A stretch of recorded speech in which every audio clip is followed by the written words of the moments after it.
এমন একদিন আসবে যেদিন পিতা পুত্রকে চিনবে না, পুত্র তার সন্তানকে চিনবে না, মা তার সন্তানকে চিনবে না। সেই কঠিন বিপদের দিনে আপনি কে গো?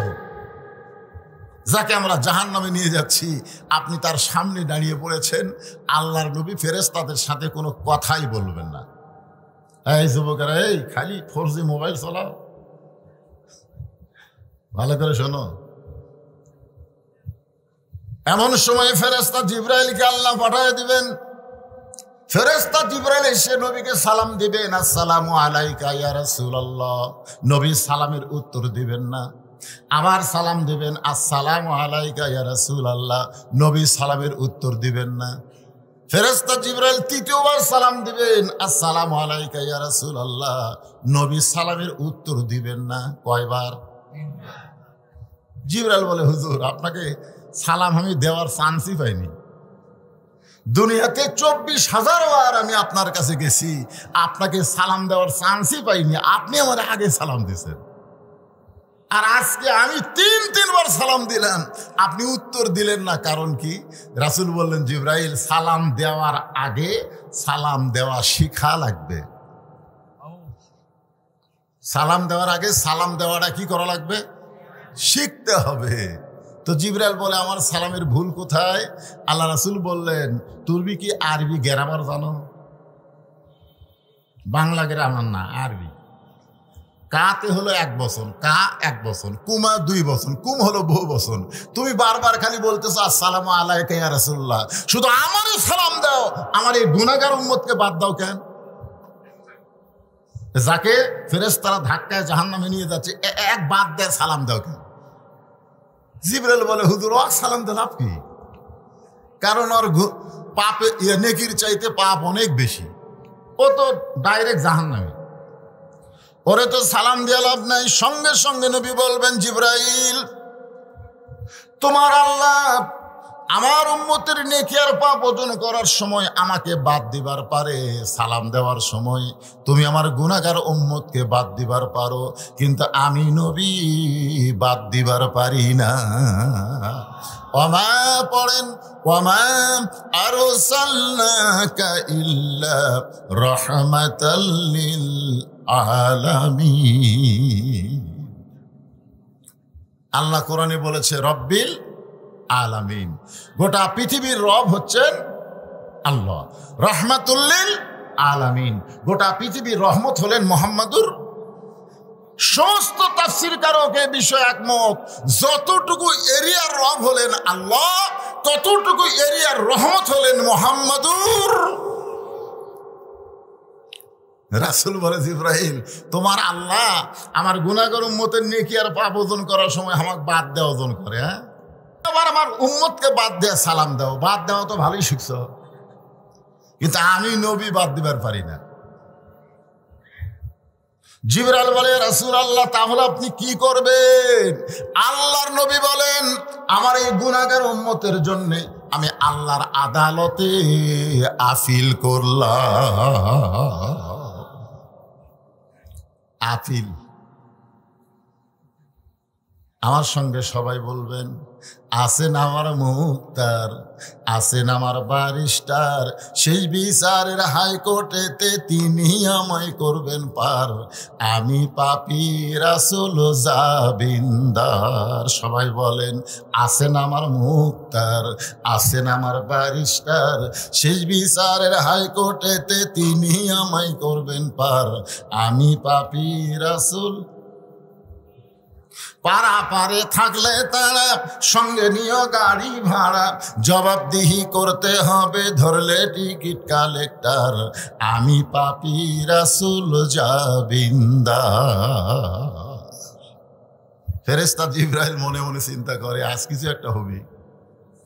আল্লাহ নেকির চাইতে পাপ বেশি হওয়ার কারণে জাহান্নামে ফতুয়া দিছে, আর নবী আবার আপিল করছে। আল্লাহ ডাক দিয়ে বলে, জিবরাইল আমার দোস্তকে বলো তার উম্মতের ব্যাপারে আমি আল্লাহ আপিলকে গ্রহণ করলাম। দেখছেন,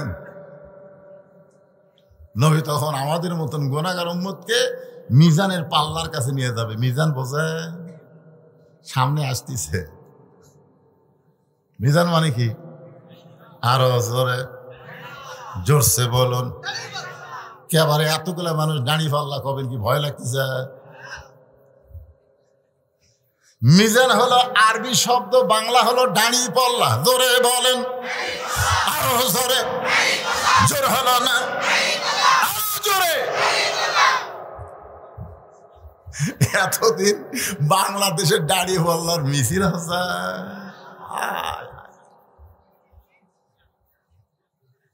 হাইকোর্ট থেকে দাড়ি পাল্লা বাতিল করছে। তুমি বাংলাদেশের হাইকোর্ট থেকে তোমার নির্বাচিত বিচারপতি দিয়া তুমি দাড়ি পাল্লা বাতিল করতে পারো, কিন্তু আল্লাহর কোরআন থেকে কোনোদিন দাড়ি পাল্লা বাতিল হবে না। জোরে বলেন, কথা ঠিক কিনা? ওয়াল ওয়াজনা বিল কিসতি ওয়ালা তুখসিরুল মিজান। দাড়ি পাল্লার কাছে নিয়ে এসে নেকি আর পাপ ওজন দেওয়া হবে, দেখা যাবে নেকির চাইতে পাপ বেশি। আল্লাহ বলে, হাবিব কি হলো? নেকির চাইতে তো পাপ বেশি হলো। রাসূল বলে, আল্লাহ আপনি কি দিছেন? নেকির পাল্লায় খালি আপনার ইল্লাল্লাহ, লা ইলাহা ইল্লাল্লাহ, নামাজ, রোজা, হজ, যাকাতের নেকি দিছেন, আর পাপের পাল্লায় সারা জীবনের পাপ দিছেন। কিন্তু আমার উপর যে দরুদ পড়ছিল,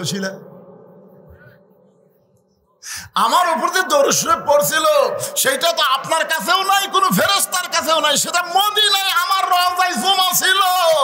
আজকে সেই দরুদগুলো আমি নেকির পাল্লায় তুলে দিলাম। সঙ্গে সঙ্গে দরুদের এত ওজন ভাই, কারণ নামাজ হচ্ছে ইবাদত, দরুদ হচ্ছে মহাব্বত। সমস্ত উম্মতের সারা জীবনের ইবাদতের চাইতে আবু বকরের এক রাতের মহব্বতের ওজন আল্লাহর কাছে অনেক বেশি। জোরে বলেন ঠিক? আবু বকর কি এক রাত নামাজ পড়ছে, জিকির করছে? নবী ঘুম পাড়ছে আর উরাতকে বালিশ বানায় দিচ্ছে। আরে পায়ে সাপ কামড় মারছে, পা টান দেয়নি। আবার কামড় মারছে, পা টান দেয়নি।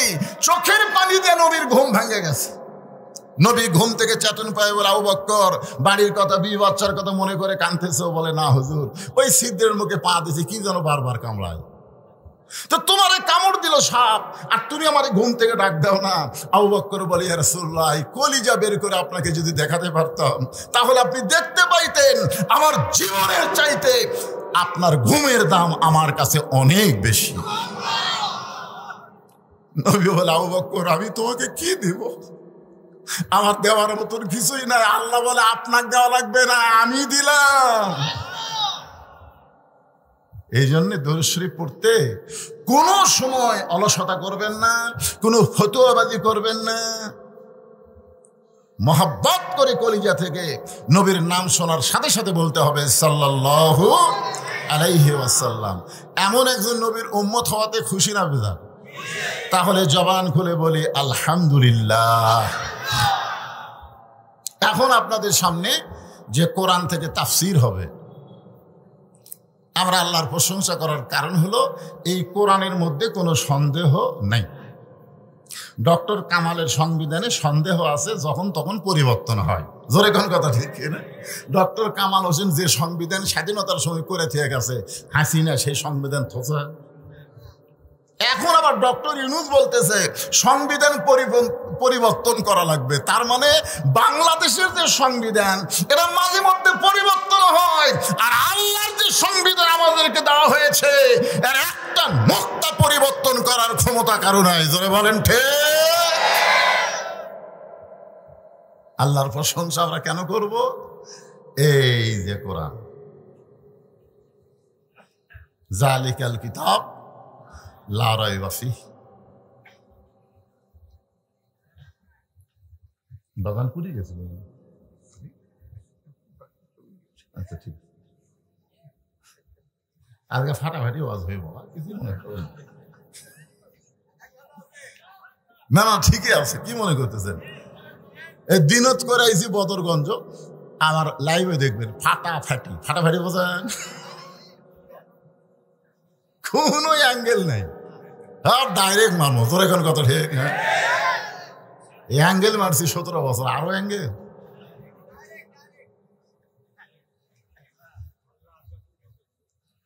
আল্লাহর কোরআনের মধ্যে কোনো সন্দেহ, এ কথা কি মুখে মুখে না অন্তর থেকে? সন্দেহ নাই। এইটা যদি অন্তর থেকে বিশ্বাস করেন তাহলে আল্লাহর এই কোরআনকে আমাদের কিছু সময়ের জন্য একটু দেখা দরকার। আমি আপনাদের কিছু সময় কোরআন দেখাবো, আর এই দেখানোর জন্য আমাদের বগুড়াতে কোনো মানুষ যখন মারা যায়, বুঝলেন, মরে যাওয়ার সাথে সাথেই সবাই পড়ে ইন্না লিল্লাহি ওয়া ইন্না ইলাইহি রাজিউন। আপনাদের এই পীরগণদের খবর কি? একই খবর?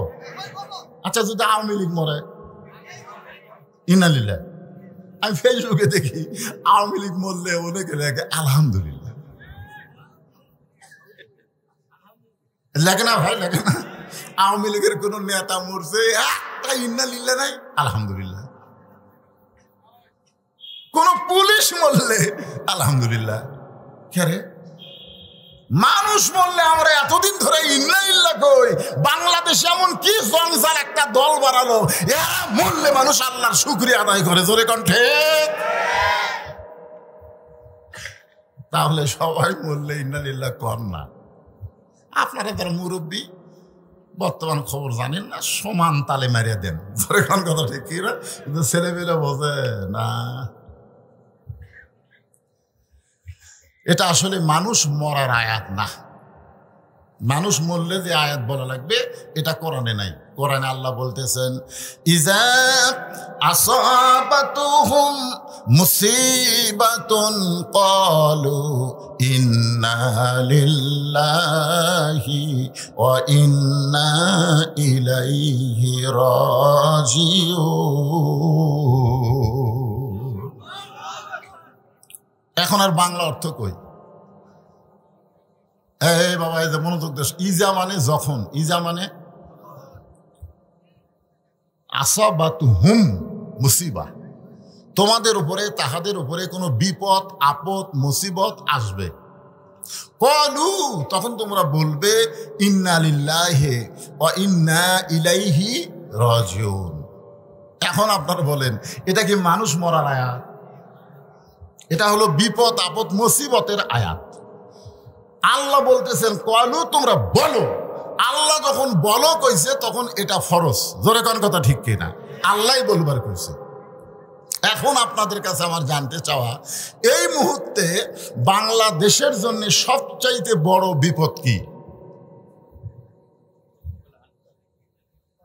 বলা লাগবে তো, যে বিপদ আপদ মুসিবত আসলে ইন্না লিল্লাহ পড়া লাগবে। তাহলে এই মুহূর্তে আমাদের বাংলাদেশে সবচাইতে বড় বিপদ কি?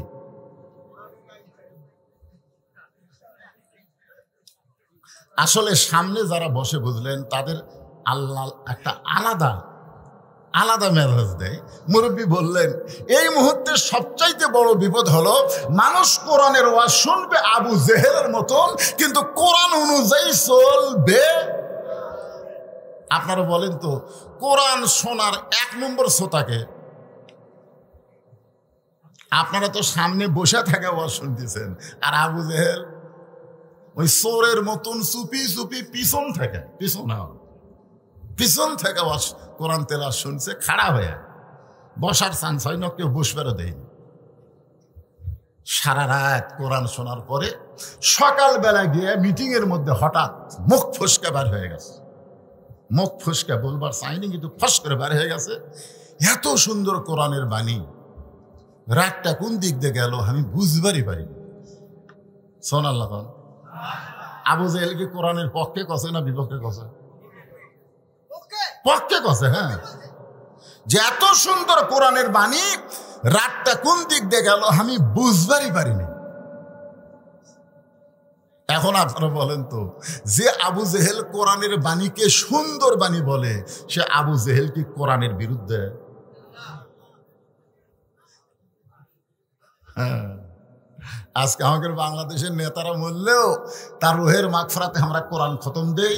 খোঁজলা দেখেন, ওই নেতার 14 গোষ্ঠীর মধ্যে একটা সন্তানও মাদ্রাসাত পড়েনি। কিন্তু আমরা সব হায়ার বোঝেন না, যাই বলে আই রে, সেই দিকে যাই রে, বুঝা শোনা নাই রে। নেতা খালি মরছে, চলো ভাই একটু কোরআন সে বুকের মধ্যে নিয়ে যায়, 3 খতম কোরআন পড়ে বলি রব্বানা জালামনা, আল্লাহ এই নেতার জন্য 3 খতম কোরআন পড়লাম, আল্লাহ এর যা সওয়াব হয় নেতাক দাও। 2 কান্দের 2 ফেরেশতা বলে, আল্লাহ এরা কি দোয়া করে?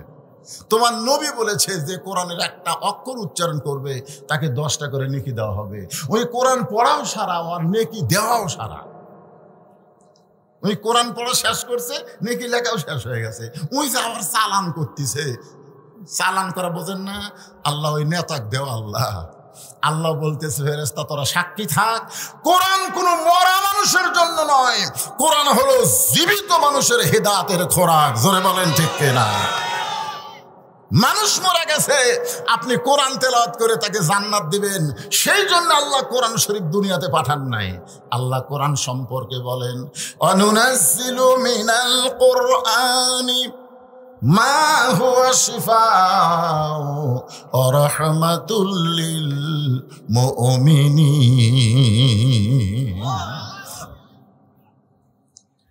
আল্লাহু আকবার। সব দলের লোক কয় না পারে। বাংলাদেশে 2টা বড় দল আছে, আওয়ামী লীগ, বিএনপি, এরা আল্লাহু আকবার কয় না। ওরকে মিটিং মিছিলের মধ্যে দেখবেন কোনোদিন আল্লাহু আকবার আছে? কথা কন না কেন ভাই? আওয়ামী লীগের কোনো মিটিংয়ে কোনো মিছিলে আল্লাহু আকবার শুনছেন? যদি কেউ ভুল করে কয়, কর্মীর মধ্যে থুবি না বাদ দিবে। তাহলে আপনারা কি সেই দলের লোক? ওয়াইযা তুলিয়াত আলাইহিম আয়াতুহু জাদাতুহুম ঈমানান। কোরআনের আয়াতের তেলাওয়াত শুনলেই আল্লাহ ঈমানের জজবা বাড়ায় দেয়। আর ঈমানের জজবা বাড়া মানে চুপ থাকা নয়, জবান খুলতে হবে। জোরে বলেন ঠিক কিনা? গত হাটে 1300 টাকা দিয়ে 2 কেজি গোস্ত আনছে। জামাই আইছে, শাশুড়ি বলছে আজকেও গোস্ত আনা লাগবে। 1500 টাকা লেগে গোস্ত লাগ দিয়ে বলতেছে, ভাই 2 কেজি দে। গোস্ত আলা 1400 টাকা লিয়া 100 টাকা ফেরত দিচ্ছে। গত হাটেই দিলাম 1300, আজকে আবার 1400, বাড়তিছে ভাই। ওই তখন দেখতেছে চুপ করে থাকলে তো কাম হবে না। ওই আস্তে করে কষায়ের সামনে যে দাও আছে, ওই দাওটা খপ করে লিয়া যে খাটার উপর গোস্ত চোটায়, ওই খাটে মারছে লাত্তি মেরে ওর মাথার উপর দাও ধরে বলতেছে, বল কত করে কেজি বল। কসাই বলতেছে, আপনি যা দিবেন তাই, আপনি যা দিবেন তাই, আপনার কাছে দরদাম নাই। কারণ যারা মুখ খোলে না তারা হলো বোবা শয়তান, আর বোবা শয়তানের উপর শয়তান বেশি ভর করে। জোরে কোন ঠিক কিনা? দীর্ঘ 15 বছর আমরা মুখ খুলিনি, এখন আর মুখ বন্ধ রাখবো না। কোরআনের তেলাওয়াত শোনার সঙ্গে সঙ্গে শয়তানকে তাড়ায়া আল্লাহকে খুশি করে জবান খুলে বলবো আল্লাহু আকবার। জোরে বলেন ঠিক কিনা? কি আয়াত তেলাওয়াত করলাম? আল্লাহ কি বললো? যে সব সমস্যার সমাধান দিতে পারে আল কোরআন। সব সমস্যার সমাধান আল কোরআনের আলো। ঘরে বাদ দেন,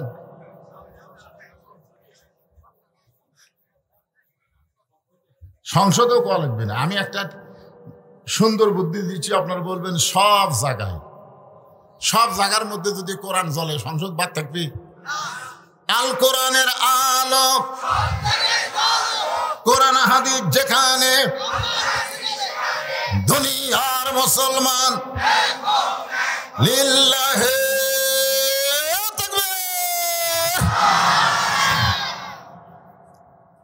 আমি আমার এক হুজুরকে বলছিলাম, আমার ওস্তাদ, যে হুজুর, মানুষ মরে গেলে আমরা ইন্না লিল্লাহ পড়ি, তো কেন পড়ি? আমার হুজুর বলতেছে, এটা আগে থেকে হয়ে আসতেছে। বা আমার হুজুরের উত্তর হলো, এটা আগে থেকেই হয়ে আসতেছে। আমি বললাম, না হুজুর, কোরআনের আয়াত পড়ে আমি যা বুঝলাম, এটা তো মানুষ মরার পরে পড়ার আয়াত না। আমার ওস্তাদ বলতেছে, তুই এবার নতুন তাফসীর করতেছ নাকি? আমি বললাম, না হুজুর, আয়াতের অর্থ দেখেন, যে ইজা আসাবাতুহুম মুসিবা, যখন বিপদ আপদ মুসিবত আসবে, আল্লাহ বলতেছেন ক্বালু, তোমরা বলো ইন্না লিল্লাহ। তো আমার হুজুর আমাকে বলতেছে, বাজান শোন, সবচাইতে বড় বিপদ হলো মরাটাই হলো সবচাইতে বড় বিপদ, এই কারণে ইন্না লিল্লাহ। আমি বললাম, হুজুর আপনি ভুল বলছেন, মরা সবচাইতে বড় বিপদ না, বাংলাদেশে ঈমান নিয়ে বাঁচাটাই হলো সবচাইতে বিপদ। জোরে গান কথা ঠিক কিনা? আমার বারবার ওস্তাদ আমারে কয়, তাহলে আজ তোর আমি ছাত্র হলাম, তুই আমার ওস্তাদ হয়ে বুঝাই দে। বিশ্বাস করেন, আমার কামিল মাদ্রাসার ওস্তাদ বলল, আমি ছাত্র, তুই ওস্তাদ, বুঝে দে। মানে একটু রাগ রাগ ভাব। তো হুজুরকে আমি সিয়ার দিলাম, শ্রোতাকে আমি সিয়ার দিয়ে আমি নিচে বসলাম, বক্তা আমি নিচে বসলাম, হুজুরকে আমি সিয়ার দিলাম। দিয়ে আমি বললাম, হুজুর, আল্লাহর একজন মস্ত বড় নবী, নাম হলো মুসা কালিমুল্লাহ। যেরকম নাম কি? একদিন তুর পর্বতে গিয়ে দাঁড়ায় আছে, মাঝে মধ্যেই যান, তো একদিন তুর পর্বতে গিয়ে দাঁড়ায় আছে। আল্লাহ বলতেছে, মুসা তোমার খবর কি? মুসা বলতেছে, আলহামদুলিল্লাহ। তো কিছুক্ষণ পর মুসা বলতেছে, আল্লাহ আপনার খবর কি? তো এখন বলেন তো, মুসা নবী আলহামদুলিল্লাহ বলছে, এখন আল্লাহ কি বলবে? আল্লাহ বলতেছেন, মুসা আমি আল্লাহ কেমন আছি যদি জানবার চাও তাহলে বাংলাদেশে যাও। আসলে বাংলাদেশের কথা বলে নাই, আল্লাহ কোরআনে বলেছেন, ইযহাব ইলা ফিরআউন ইন্নাহু তাগা। আমি আল্লাহ কেমন আছি যদি জানবার চাও তাহলে ফিরআউনের কাছে যাও। বাংলাদেশের সমস্ত আলেম একমত, ওই মুসার সময় যে ফেরাউন ছিল সেই ফেরাউনের চাইতেও খারাপ ফেরাউন আমাদের মাথার উপর দীর্ঘদিন ছিল। ধরে কোন কথা ঠিক? আমি কোরআন দিয়ে আপনাদের বুঝাই দিচ্ছি। এখন আপনাদের বুঝতে বলা হয়, কেরে ভাই এ জায়গা কার? এই বুঝানোর জন্য, এটা আমার হুজুর, ওই সাইডে যা দেখতেছেন ওটা আমার ভাইয়ের, আর ওই সাইডে আমার চাচার, এটা আমার বাপের।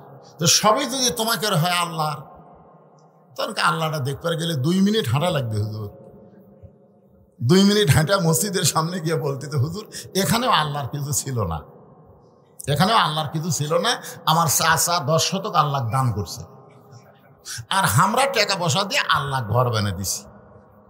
তখন ফেরেশতা কয়, আল্লাহ এটা কোন দেশ যে দেশে তোমার কোনো জায়গা নাই, ওর চাচা দিলে তোমার জায়গা হয়, আর ওরা টাকা পয়সা দিয়ে তোমার ঘর মেরে দেয়, ওই দেশের নাম কি?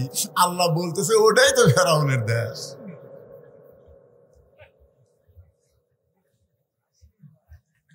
জান, হ্যাঁ, মুসা লড়ে না। আল্লাহ বলে, মুসা আমি কেমন আছি জানবার যদি চাও তাহলে ফেরাউনের কাছে যাও। মুসা বলতেছে, আল্লাহ আমি আপনাকে একটা প্রশ্ন করবার চাই। আল্লাহ বলে, মুসা তুমি আবার কি প্রশ্ন করবা? মুসা বলতেছে, আল্লাহ আমার প্রশ্ন হলো, আমার যা আছে আপনার তা নাই।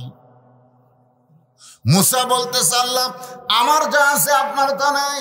আল্লাহ বলে, মুসা রে এমন কথা বলো না, তোমার এমন কি আছে যেটা আমি আল্লাহর নাই? মুসা বলতেছে, আল্লাহ আমার মৃত্যু আছে কিন্তু আপনার মৃত্যু না। যেই বলছে আমার মৃত্যু আছে কিন্তু আপনার মৃত্যু নাই, আল্লাহ কয় ঠিকই তো তাই রে। মুসা বলতেছে, আল্লাহ যতই ক্ষমতার মালিক হন আপনি মারতে পারবেন কিন্তু মরতে পারবেন না, কারণ মরার যে কি মজা সেটা আমি মুসা পাবো কিন্তু আপনি পাবেন না। আল্লাহ কয়, মুসা মরার আবার মজা আছে? মুসা বলতেছে, তাহলে আপনি কেন বললেন কুল্লু নাফসিন যায়কাতুল মাউত? মরার যে কি মজা এটা আবু সাইদ বুঝেছে, এটা মুগ্ধ বুঝেছে, মরারও মজা আছে। জোরে কোন কথা ঠিক? যখন আইজি সাহেব স্বরাষ্ট্রমন্ত্রীকে বলতেছে, এই দেখেন ক্যামেরা দেখেন, আমরা গুলি করি, একজন মরে, ওই জায়গা আর একজন খাড়া হয়। আমরা আশ্চর্য হয়ে গেলাম যে একজন মরে গেল, ও মারে বাবারে কবি, আর সব ভয়ে দৌড় মারবি, কিন্তু না, একটাও লড়ে না, আরো 10 জন এসে খাড়া হয়। যারা দুনিয়া থেকে, বাংলাদেশ থেকে এই 5ই আগস্ট জুলাই বিপ্লবে যারা চলে গেছে, এরা মরার মজা বুঝেছে, এরা আসলে মরে নাই, এরা মৃত্যু নামক দরজা দিয়ে জান্নাতে প্রবেশ করেছে। জোরে কোন কথা ঠিক কিনা? ভাইজান মরবার চান না। আল্লাহ বলে, মুসা মৃত্যু তোমার কাছে কেমন মনে হয়? মুসা বলতেছে, আল্লাহ দুনিয়ার জীবনে যত নিয়ামত আমাকে দান করেছেন, 1 নম্বর নিয়ামতের নাম হলো মৃত্যু। আপনি আমাকে নবী করেছেন, আপনি আমাকে কালিমুল্লাহ দিয়েছেন, আপনি আমাকে লাঠি দিয়েছেন, যা বলি লাঠি তাই হয়ে যায়। এত নিয়ামত আপনি আমাকে দিলেন, এরপরও আমার কাছে সর্বশ্রেষ্ঠ নিয়ামতের নাম হলো মৃত্যু।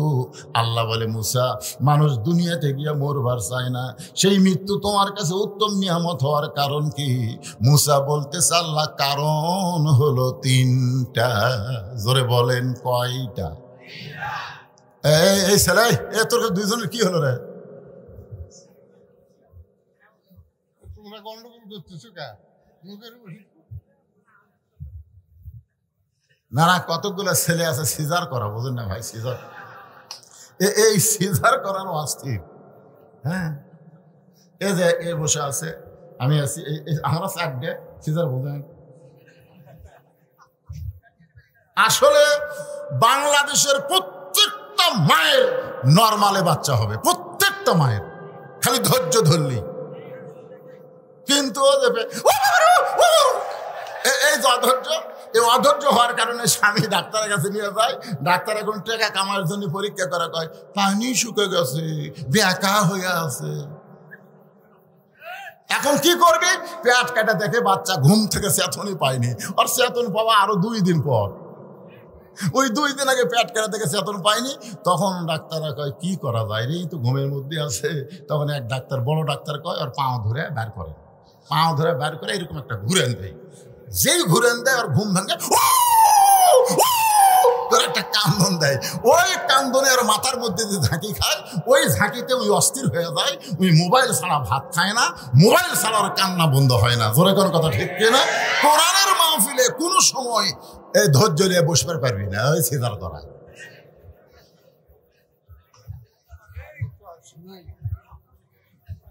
না না, যারা উঠতেছিল আগেকার কথা, এখনো লাগে না, এখনো সিজার লাগে। কি মন খারাপ করতেছেন? মৃত্যুকে মুসা নবী পছন্দ করে কয় কারণ? এই 3টা কারণের উপরে আমি আজকে ওয়াজ করব। মৃত্যুকে পছন্দ করার 3টা কারণ। আল্লাহ বলে, মুসা, 3টা কারণ কি আমার একটু বলো। যে 3টা কারণ মুসার পছন্দ, আল্লাহ জানে কি জানে না? জোরে কন। বলার আগে জানে তিনি কে? আল্লাহু আলিমুম বিযাতিস সুদূর। আল্লাহ জানার পরেও মুসাকে বলতেছে, মুসা, মৃত্যুকে পছন্দ করার 3টা কারণ বলো। মুসা বলতেছে, আল্লাহ, 1 নম্বর কারণ হলো আপনি যে এত সুন্দর জান্নাত বানায় রাখছেন, সেই জান্নাতে যদি যাবার চাই, মরা ছাড়া যাওয়ার কোনো রাস্তা নাই। আপনারা বলেন তো, যে জান্নাতের জন্য আমরা সবসময় দোয়া করি, এই জান্নাতে কি জ্যাতা অবস্থায় যাওয়া যাবে? মরে তারপরে যাওয়া লাগবে। জোরে কোন ঠিক কিনা? তাহলে জান্নাতে যাইতে গেলে মরা, জোরে কোন, জান্নাতে যাইতে গেলে মরা লাগবে। আমি যেই বলবো জান্নাতে যাইতে গেলে কি চাই, আপনারা সকলেই বলবেন মরতে চাই। বলতে পারবেন না ভাইজান? জান্নাতে যাইতে গেলে কি চাই? আরো জোরে, জোরসে বলেন।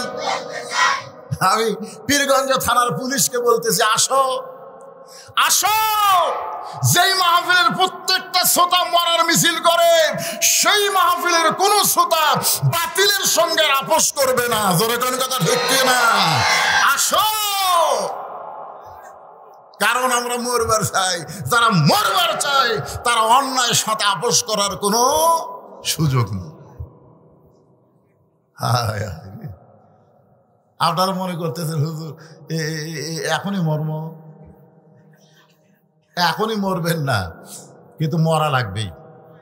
যখন মরা, আল্লাহ কোরআনে বলেন, ইয়া আইয়ুহাল্লাযীনা আমানু তাকুল্লাহা হাক্কা তুকাতিহি ওয়া লা তামুতুন্না ইল্লা ওয়া আনতুম মুসলিমুন। রে ঈমানদার বান্দারা, ঈমান গ্রহণ করার পরে তোমাদের 1 নম্বর শর্ত হলো আল্লাহর ভয় করা লাগবে। আমরা মনে করি ঈমান গ্রহণ করার পরে নামাজ, আমরা অনেকেই বলি ঈমানের পরে হলো নামাজ। তুমি যতই নামাজ পড়ো, তোমার ভয় যদি আল্লাহর কলিজার মধ্যে না থাকে, তোমার নামাজ কবুল হবে না। এখনই আসরের নামাজ পড়ে মনে করেন জমির ধান দেখবার গেছে, ধান দেখবার যায় দেখে ওপর জমির পানি, নিচে ওর জমির পানি নাই। উপরে জমিত খালি পানি চলমল করতেছে, নিচে ওর জমিত পানি নেই। ওই আসরের নামাজ পড়নে আলা লোকটা চারিদিকে তাকাছে, কেউ নাই। আস্তে করে বসে জমির আল কাটা দিয়ে ওই পানি দিয়ে হাত ধোছে, ধুয়ে দাঁড়িয়ে চারিদিকে তাকায় বলতেছে আলহামদুলিল্লাহ, কেউ দেখেনি, কেউ দেখেনি। আপনারা বলেন আউয়াল কিন্তু নামাজ পড়িছে, নির্বাচন কমিশনের আউয়াল কিন্তু কপালত করা নামাজ পড়িছে। এক সময় 18%, এক সময় 22%, ঘুমোতে আছে এখন পায় 40% ভোট আছে। জোরে কর কথা ঠিক কিনা? 18 সালে সকালবেলা এসে দুইজন গল্প করতেছে। 18 সালে তুই কয়টা মারছু?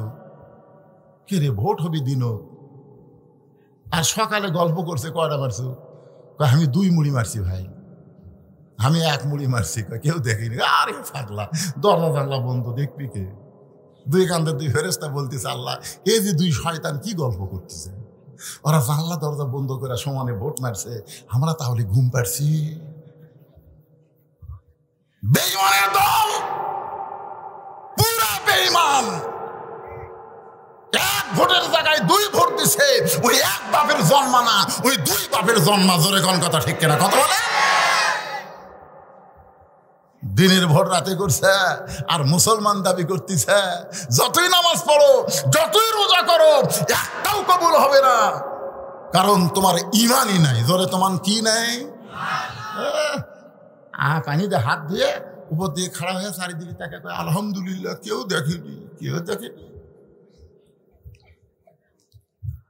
আত্তাকুল্লাহ, আল্লাহর ভয় যখন মানুষের কলিজায় থাকবে, ওই মানুষ বিশ্বাস করবে কেউ না দেখলে ওকে দেখতেছে। আরো জোরে বাজান। যে কোরআনের আলোচনা আপনারা শুনতেছেন একটু মনোযোগ দিয়ে শুনবেন। মুসা বলতেছে আল্লাহ মৃত্যুকে পছন্দ করার 1 নম্বর কারণ হলো না মরলে জান্নাতে যাওয়া যাবে না। আল্লাহ বলে মুসা বুঝতে পারলাম, এখন 2 নম্বর কারণ কি? এই 2 নম্বর কারণ কিন্তু খুব গুরুত্বপূর্ণ কারণ। মুসা বলতেছে আল্লাহ মৃত্যুকে পছন্দ করার 2 নম্বর কারণ হলো আমার মৃত্যুটা কেবলমাত্র আপনার জন্যই আমি বাজেট করেছি।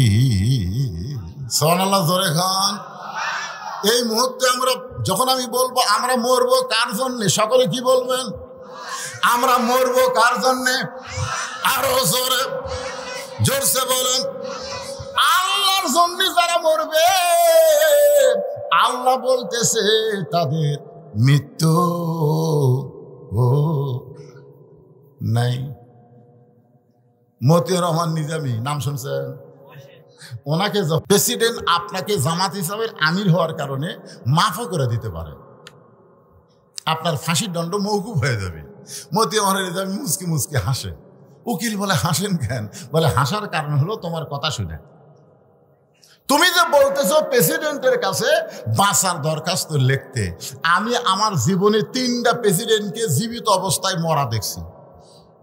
কয়টা? প্রেসিডেন্ট ক্ষমতা থাকা অবস্থায় মরা দেখছি। একটা হলো বঙ্গবন্ধু শেখ মুজিবুর রহমান, একটা হলো জিয়াউর রহমান, একটা হলো জিল্লুর রহমান। যে প্রেসিডেন্টেরা ক্ষমতা থাকতে নিজেরাই মরে যায়, তাদের কাছে বাঁচার দরখাস্ত কোনো ইমানদার লেখে না। ধরে কোন কথা ঠিক? উকিল বলতেছে তাহলে আপনার ফাঁসি হবে।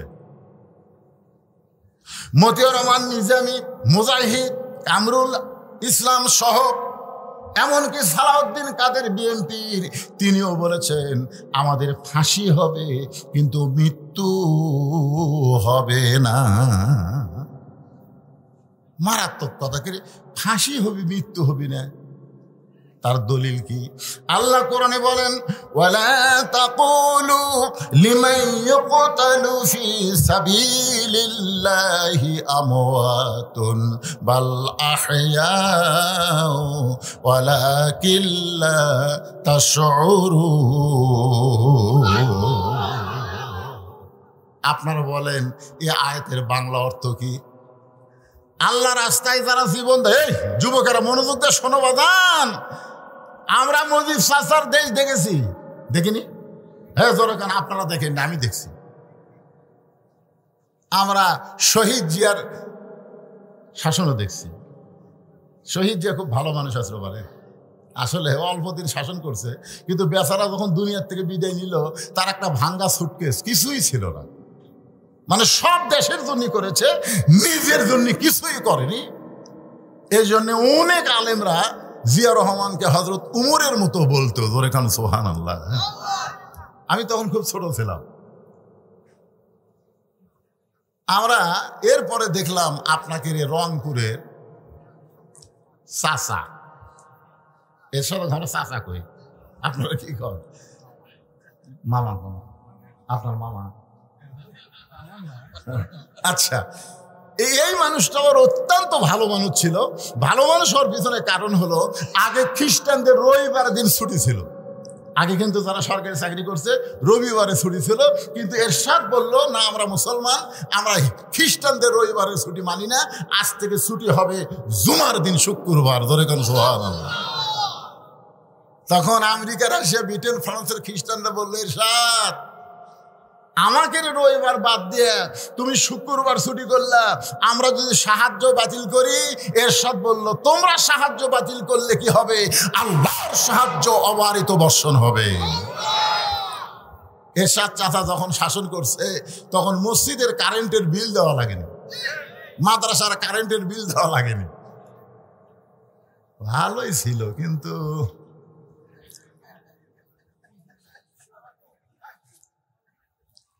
যাই হোক, রংপুরের মাটিতে সেটা আর বলতেছি না, আপনারা বুঝা নেবেন অ্যাঙ্গেলে।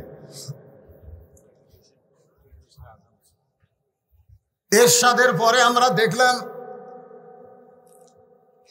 আমাদের বগুড়া জেলার ভাবি শাসন, শহীদ জিয়ার বউকে আমরা ভাবি কই।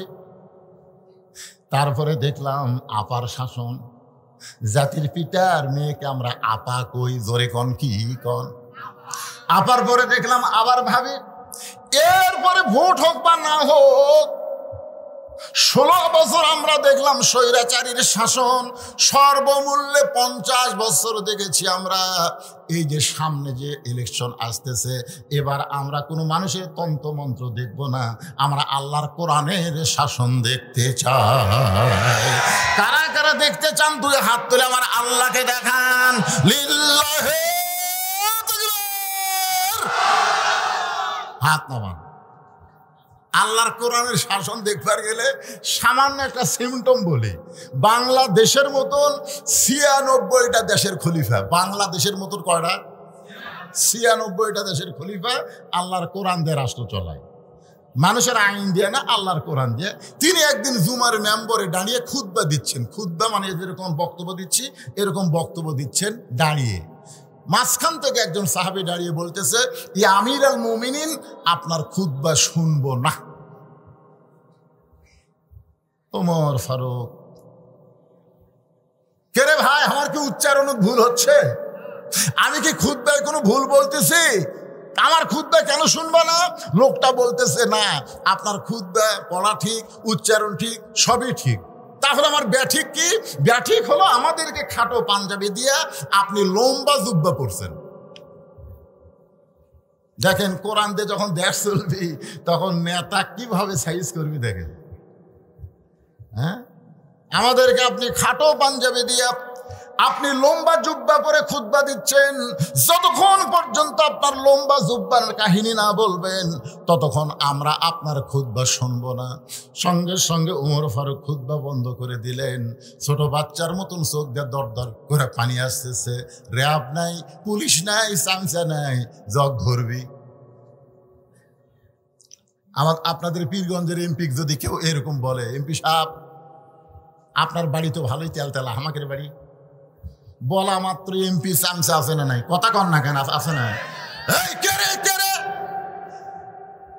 আরে বাংলাদেশের কোন এলাকার এমপি না, বাংলাদেশের মতন 96টা দেশের খলিফা জুব্বা লম্বা হওয়ার কারণে বক্তব্য বন্ধ করে দিস। ওমর ফারুকের চোখ দিয়ে দর দর করে পানি পড়তেছে।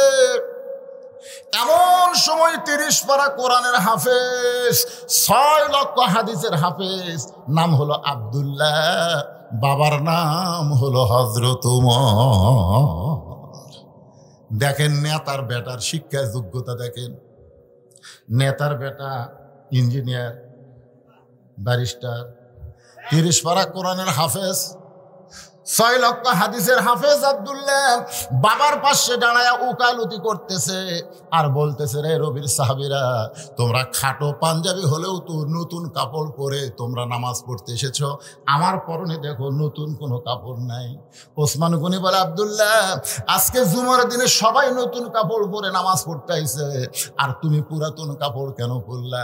আব্দুল্লাহ বলতেছে, নবীর সাহাবীরা রে, তোমরা সবাই যখন ঘুমায়া যাও আমার বাবা তখন ঘুমাই না। আমি একদিন গভীর রাত্রে ঘুম থেকে চেতন পায়ে দেখি আমার মা দরজার দাঁড়ায় আছে। আব্দুল্লাহ বলতেছে, আব্দুল্লাহ বলে, আমি মাকে দরজার দিকে বললাম, কে মা, এত রাত্রে আপনি দরজায় দাঁড়িয়ে আছেন কেন? আব্দুল্লাহর মা বলতেছে, তুই জানিস না বাবা, তোর বাবা যেদিন থেকে মদিনার খলিফা হয়েছে সেদিন থেকে আর ঘুমায় না। সবাই যখন ঘুমায় তখন চোরের মতো গোপনে গোপনে মানুষের দুঃখ কষ্ট নিজের চোখে দেখে বেড়া। একদিন দেখতেছে, বাবা এখানে গল্প করে কেড়ে, একদিন হযরত ওমর দেখে গভীর রাত্রে তাঁবুর মধ্যে কি হয়, কাছে গিয়ে দেখে 2টা বাচ্চা খালি মা মা বলে কাঁদতেছে, আর মা খালি বলতেছে, বাবা গোস্ত সিদ্ধ হলেই তোমাদের খাবার দেব। ওমর ফারুক চিন্তায় পড়ে গেলেন, দুম্বার গোস্ত হলে বড় জোর 8 ঘন্টা লাগবে, উটের গোস্ত হলে 1 ঘন্টা লাগবে।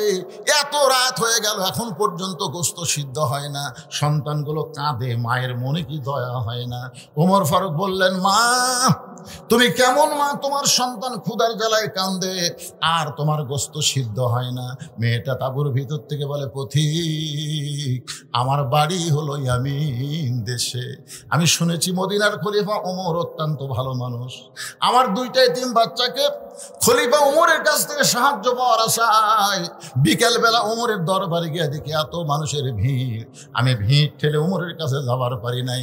আজকে গভীর রাত্রে মদিনায় তাঁবু টাঙ্গাইছি, আমার 2টা বাচ্চাকে নিয়ে আমি ঘুমায়া সকালবেলা ওমরের দরবারে যাবার চাই, কিন্তু আমার 2টা বাচ্চার পেটে এত খিদা লাগছে, ক্ষুধার জ্বালায় যখন বারবার কান্দে তখন আমি মা ওদেরকে সান্ত্বনা দেওয়ার জন্যে আমি পাতিলে পানি আর পাথর নিচে আগুন জ্বলায় বলতেছি, বাবা গোস্ত সিদ্ধ হলেই তোমাদের খাবার দেব, আমার বাচ্চাদের এত পেটে খিদা, আমার পাথর সিদ্ধ হবে না, বাচ্চাগুলো হয়তো সকালবেলা পর্যন্ত আর বাঁচবে না।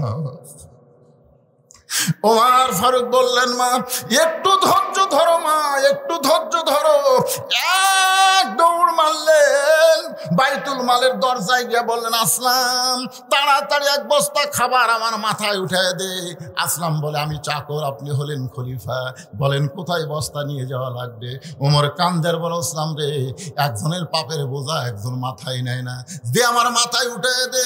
বস্তা মাথায় নিয়ে হযরত ওমর যখন দৌড় মারতেছে, পিছন দিক থেকে আসলাম কান্দের বলে, এত জোরে দৌড়ালে আপনি পড়ে যাবেন, আপনার কষ্ট হবে। ওমর বলে, আসলাম রে, সময় মতো জায়গা মতো যদি পৌঁছতে না পারি তাহলে ওমরকে আল্লাহ জাহান্নামের আগুনে পুড়াইয়া মারবে। এক দৌড়ে তাঁবুর কাছে গিয়ে বললেন, মা উটিয়ার হালুয়া তৈরি করো। মহিলা উটিয়ার হালুয়া তৈরি করে যখন হযরত ওমরের হাতে দেয়, ওমর 2টা এতিম বাচ্চাকে নিজের 2 উরাতের উপর বসায়া উটিয়ার হালুয়া যখন মুখে দেয়, 2টা বাচ্চা ফ্যাল ফ্যাল করে ওমরের দিকে তাকায়। ওমর ফারুক বলে, কি দেখতেছো? বলে, আমাদের বাবা নাই, আমার এতিম কে গো? এই গভীর রাত্রি এতিমের মুখে খাবার দাও। আর আইতাল্লাযী ইউকাযযিবু বিদ্দীন ফাযালিকাল্লাযী ইয়াদুল ইয়াতীম ওয়ালা ইয়াহুদ্দু আলা তাআমিল মিসকিন। কে গো এই গভীর রাত্রে এতিমের মুখে খাবার দাও? তুমি কে গো? ওমর ফারুক দুই হাত তুলে আল্লাহর কাছে বলে, আল্লাহ এই অধমকে তুমি জাহান্নাম থেকে বাঁচায় দাও, এই অধমকে তুমি জাহান্নাম থেকে বাঁচাও। মা ভিতর থেকে বলে, কে গো পথিক, ভালো মানুষের গল্প শুনেছি, কিন্তু মানুষ এত ভালো হয় জীবনে কোনোদিন নিজের চোখে দেখি নাই, তুমি কেন জাহান্নামের ভয়ে কান্দ? মদিনাতে যদি উমরকে আল্লাহ খলিফা না বানায়া তোমাকে যদি মদিনার খলিফা বানায় দিত, আমি একজন ভিনদেশী মহিলা বলতেছি, মদিনা আল্লাহর জান্নাত হয়ে যেত। আব্দুল্লাহ বলে, রে নবীর সাহাবীরা রে, তোমরা সবাই যখন ঘুমাও আমার বাবা তখন ঘুমায় না। গভীর রাত্রে আমার বাবা আমার দরজায় এসে ডাকতেছে, আব্দুল্লাহ আব্দুল্লাহ আব্দুল্লাহ। আমি আব্দুল্লাহ দরজা খুলে তাকাই, দেখি বাবার হাতে একটা নতুন জামা। আমি খুশি হয়ে বললাম, বাবা বাইতুল মাল থেকে একটা জামা আমাকে দিছে বাবা। গভীর রাত্রে আর একটা জামা আমাকে দিবার আইছেন, নেতার বেটা হওয়ার মধ্যে লাভ আছে। আব্দুল্লাহ খুশি হয়ে বলতেছে, বাইতুল মাল থেকে আমার একটা নতুন জামা দিছে, গভীর রাত্রে আর একটা দিবে রয়েছেন, নেতার বেটা হওয়ার মধ্যে লাভ আছে না নাই? আমাদের এলাকার চেয়ারম্যানের বেটা R15 হুন্ডালে বেড়ায়। আয় হাই রে, বাংলাদেশের মতন 96টা দেশের নেতা খলিফা, তার বেটার লাভ নাই? একটা বাইতুল মাল থেকে দিছে আর একটা গভীর রাত্রে দিবে রাইছেন। সঙ্গে সঙ্গে ওমর ফারুক আল্লাহর কোরআন থেকে তেলাওয়াত করলেন, ইন্নাল্লাহা ইয়ামুরুকুম আন তুআদ্দুল আমানাতি ইলা আহলিহা ওয়া ইযা হাকামতুম বাইনান নাস আন তাহকুমু বিল আদল। চিল্লায়ে বলেন আল্লাহু আকবার। 6 বছর আম বাগানে চাষ করে জ্যৈষ্ঠ মাসে দেখতে গেছে আম পাকছে কিনা। যাই দেখে গাছের ডালে বসে এক ছেলে পাকা আম পাড়তিছে আর ব্যাগের মধ্যে ঢুকাচ্ছে। বাগানের মালিক বলে, আরে আমি খাইনি, আমার পরিবারের কেউ খায়নি, আর তুই আমার গাছে চলে আম পাড়তেছিস, তোর বাপকে গিয়া বিচার দিব। ছেলে খালি মুসকি মুসকে হাসে। বাগানের মালিক বলে, হাসিস কেন? বলে, আমার বাপ কোথায় খুঁজবেন, কোথায় গিয়ে বিচার দিবেন? আমার বাবাও তো আর এক গাছে চড়ছে। বাগানের মালিক মাটির বসে কান্দের বলে, আল্লাহ বিচার দিমু কার কাছে? বেটাও চোর, বাপও চোর, আমাদের 15 বছর বিচার দিব কার কাছে? সব শালাই চোর। জোরে কোন কথা ঠিক না? বিচার দেওয়ার কোনো জায়গায় ছিল? আমাদের মতন আলেমদেরকে বিনা দোষে ধরছে।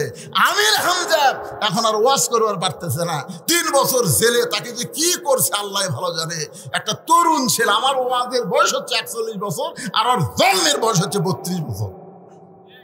আমি 41 বছর হলে ওয়াজ করতেছি, তাও যে সাটাই ঘড়ি ধরে ওয়াজ করি না। তোরে কোন কথা ঠিক কিনা? আমি 20 মিনিট ওয়াজ করে কই, আমি চিনবার পারতেছি না। কি আমির হামজা কি দোষ করছে?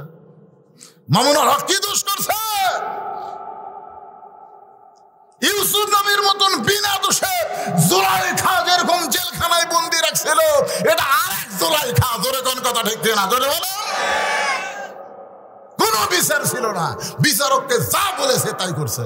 ভালো মানুষগুলোকে অন্যায় ভাবে ফাঁসি দিয়েছে। জোরে কোন কথা ঠিক? কথা বলেন, কথা বলেন। ওয়াজ হচ্ছে ইন্না লিল্লাহর উপর, কথা কর না কেন?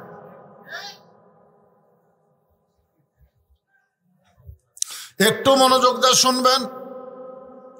আল্লাহর বান্দা আব্দুল্লাহ বলতেছে, আমার বাবা কোরআন থেকে তেলাওয়াত করে বললেন, আব্দুল্লাহ আমি আমার আইন দিয়া চলি না, আমি চলি আল্লাহর কোরআনের আইন দিয়া। তোকে বাইতুল মাল থেকে একটা পাঞ্জাবি দিছে, আর একটা দিবার আসেনি বাবা। আব্দুল্লাহ বলে, বাজান তাহলে গভীর রাত্রে আমার দরজায় দাঁড়ানোর কারণ কি? ওমর ফারুক বলে, এই পাঞ্জাবি আমার ভাগে পড়ছে বাজান, এইটা এত ছোট, আমি পরে দেখলাম হাঁটুর উপরে থাকে। এখন তুই বল, এরকম খাটো পাঞ্জাবি পরে জুমার দিনে কি খুতবা দেওয়া যায়?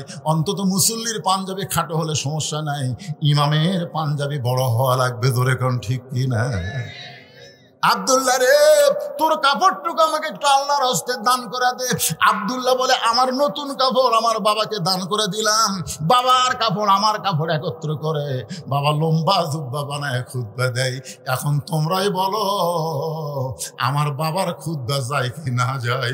সমস্ত সাহাবীরা চিল্লায় বলে, আল্লাহর কোরআন দিয়ে যখন রাষ্ট্র চলবে, এমন ভালো মানুষকে নেতা হিসাবে দেখা যাবে। এখন আপনারা বলেন, ভালো নেতা যদি দেখতে চান আল্লাহর কোরআনের দরকার আছে না নাই? যেই নেতা মানুষ বলে জানাজা পড়াবার পারবে, যেই নেতা মসজিদে ইমাম না থাকলে খুতবা দিবার পারবে, যেই নেতা দরকার হলে হাজার হাজার লোকের ইমামতি করতে পারবে, জোরে কোন কথা ঠিক? মসজিদের মধ্যে 3 মুসল্লি, হুজুর নেই, বারবার খালি ঘড়ি দেখতেছে, কে রে নামাজের টাইম হলো রে, হুজুর নাই রে। কে নামাজ পড়ায়? নামাজ পড়াবি কে? ওই 3টার মধ্যে কেউ নাই। তা আমি যখনই ঢুকবো তখন দেখতেছি ওরা খালি হুজুর খুঁজতেছে, বুঝলেন, দরজা দিক টাকা আছে। আমি আস্তে করে পিছন দিকে ব্যাগ দিলাম, দেখি ওরা কি করে।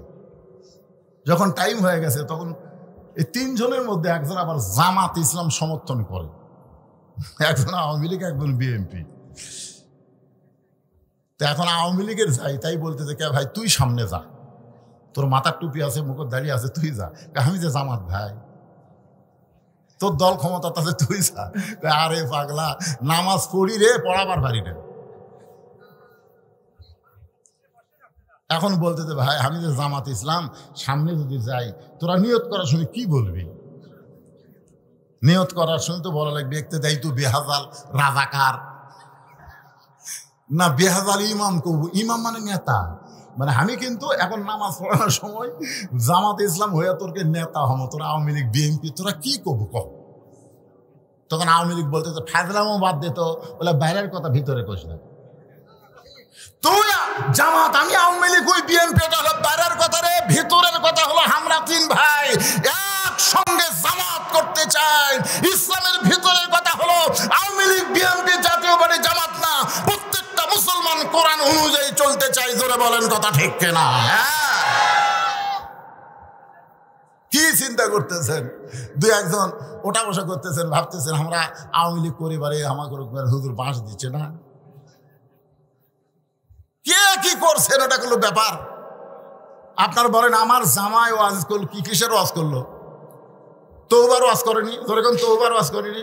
এখানে অনেক আল্লাহর বান্দা আছে, এখানে অনেক আল্লাহর বান্দা থাকতে পারে যারা এখন পর্যন্ত এশার নামাজ পড়েনি। কথা কয় না রে, কথা কয় না। এশার নামাজ না পড়া যারা ওয়াজ শুনতেছে, এরা যদি ফজরের আগে মরে যায়, কোন দল?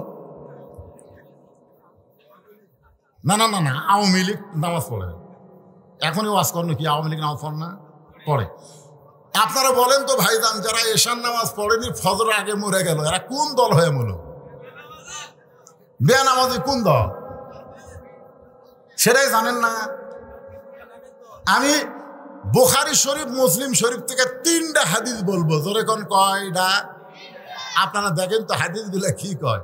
প্রথম যেটা বলতেছি, এটা বুখারী এবং মুসলিম শরীফ 2 হাদিসের মধ্যে আছে, বাইনাল আবদি ওয়াল কুফরি তরকুস সালাত, বান্দা আর কাফেরের মধ্যে পৃথক করার বিষয় হলো নামাজ। আর একটা হাদিস বলি, এটা হলো বুখারী শরীফের হাদিস, মান তারাকা সালাতু মুতাম্মিদান ফাকাত কাফারা, ইচ্ছা করে একটা ওয়াক্ত নামাজ যারা বাদ দিল এরা কুফরি করলো। আর একটা হাদিস হলো লা সালাতা লা ঈমানা, যার নামাজ নেই তার ঈমানই নেই। কি মন খারাপ করতেছেন? কেবল ঘড়ি 11:15 বাজতেছে ভাইরে। কি বাবা কিছু বলবা? চলুক মানে মুসা নবীর 3টা মনে আছে না, ভুলে গেছেন? কেবল 2 নম্বরত মাল মারতেছি। শেষকারটা যে কি মজা, বুঝলেন? শেষকারটা হবে কুল জাল হাক্ক ওয়া যাহাকাল বাতিল ইন্নাল বাতিলা কানা যাহুকা। মুসা নবী মৃত্যুকে পছন্দ করে কয় কারণ? জোরে বলেন কয় কারণ? 1 নম্বর কারণ হলো না মরলে জান্নাতে যাওয়া। এই হিসাবে আমরা সবাই মরতে চায়, কথা কর না, ভুলে গেলে ওয়াজ হবে। এই হিসাবে আমরা সবাই এখন আমার মা বোনেরা পর্দার অন্তরালে চুপ করে থেকে চিন্তা করতেছে, এ পর্যন্ত হুজুর আমাকে একটা ওয়াজও করলো না। ধরে খান কথা ঠিক কিনা? আমার মায়েরা চিন্তায় পড়ে গেছে, এতদিন পর বদরশীত আসলো কিন্তু একটা কথাও আমাদের বললো না। আমি মা বোনদের জন্য 4 লাইন ওয়াজ কর্ম, ধরে কোন কয় লাইন? আপনাদের ধৈর্য ধরে বসে থাকা লাগবে, কারণ মা যদি ভালো হয় পেটের সন্তান ইসলামী আন্দোলনের কর্মী হবে, আর মা যদি খারাপ হয় পেটের বাচ্চা মেসি নেইমারের ভক্ত হবে। আপনারা চান যে আমাদের যুবকগুলা মেসি নেইমারের ভক্ত হোক না হাসান হোসেনের ভক্ত হোক? কোনটা চান?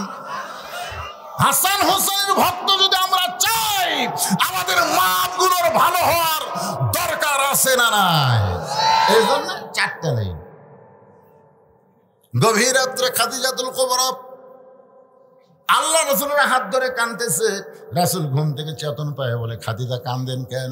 বলে কান্দার কারণ হলো যে কোনো সময় আমার মৃত্যু হবে, মৃত্যুর আগে আমার কি কোনো খবর নাই? রাসূল বলেন, খাদিজা এই দুনিয়াতে 10 জন পুরুষকে আল্লাহ জান্নাতের সার্টিফিকেট দিয়েছে, আজকে শুনে নাও আল্লাহ 10 জন নারীকে জান্নাতের সার্টিফিকেট দিয়েছে। পুরুষের মধ্যে 10 জন হলো আবু বকর, ওমর, ওসমান, আলী, এইভাবে 10 জন। আর নারীদের মধ্যে 1 নম্বর হলো খাদিজাতুল কুবরা। পুরুষের মধ্যে 1 নম্বর জান্নাতের নাম কি? জোরে কোন ভাই, নাম কি? কে রে ছেলে পেলে তোমরা এখানে হাসে রে ভাই, কি রে? পুরুষের মধ্যে 1 নম্বর জান্নাতের নাম কি? আবু বকর। জোরে বলেন নাম কি? 2 নম্বরের নাম কি? উমর। জোরে কোন 2 নম্বরের নাম কি? আল্লাহ রাসূল বললেন, খাদিজা নারীদের মধ্যে 1 নম্বর জান্নাতে হলো খাদিজাতুল কুবরা। সঙ্গে সঙ্গে মা খাদিজা মুচকি মুচকি হাসতেছে। আল্লাহ রাসূল রসিকতা করে বললেন যে আপনি তো জান্নাতের 1 নম্বর, তাহলে জান্নাতের 2 নম্বর কে হলে ভালো হয়? পুরুষের মধ্যে জান্নাতের 2 নম্বর উমর, তাহলে নারীদের মধ্যে জান্নাতের 2 নম্বর কে হলে ভালো হয়? আপনারা বলেন তো, রাসূল জানে কি জানে না? জানে, কিন্তু বইয়ের সাথে রসিকতা করতেছে। আল্লাহ নবী নিজের বইয়ের সাথে রসিকতা করছে রে, ভাবির সাথে করেনি, ভাবির সাথে করেনি। আর আমাদের গুলা বইয়ের সাথে টাইম নেই। ভাবি আপনার মনে হয় বিয়েই হয়নি, তোর ভাবির কাছে এত তারিফ করে ওভার ডিউটি করবার চাচ্ছি।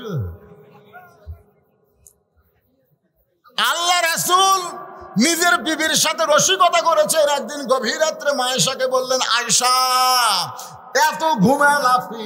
আয়েশা বলে, হুজুর কি করবেন?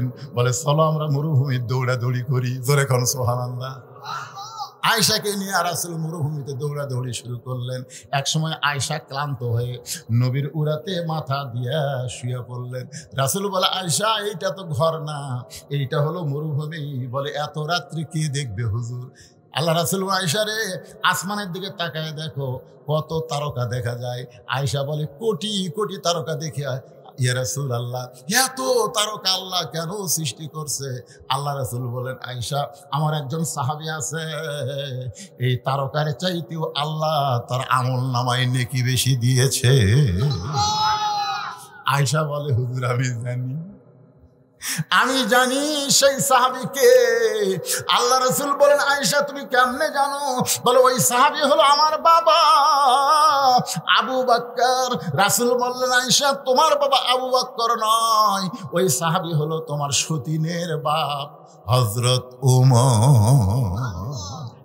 আয়েশার সতীনের নাম কি? হাফসা। হাফসা। ওমর ফারুকের মেয়ের নাম কি? হাফসা। এটা হলো তোমার সতীনের বাপ। সঙ্গে সঙ্গে আয়েশা বলে, হুজুর আর আপনার সঙ্গে খেলা করবো না। বাড়ির দিকে দৌড় মারতেছে। নবী রসিকতা করে ডাকতে বলে, আয়েশা রে শুধু উমর না, কিয়ামত পর্যন্ত আমার সমস্ত উম্মতেরা যত নেকি করবে তার চাইতে বেশি নেকি আমার একজন সাহাবীর আমল নামায় আছে। আয়েশা খাড়া হয়ে বলে, হুজুর সেই সাহাবীকে? বলে আমার আয়েশার বাবা। তার মানে বোঝা গেল রসিকতা। কে দিল ফ্যান? এর কাছে রেখে দিল।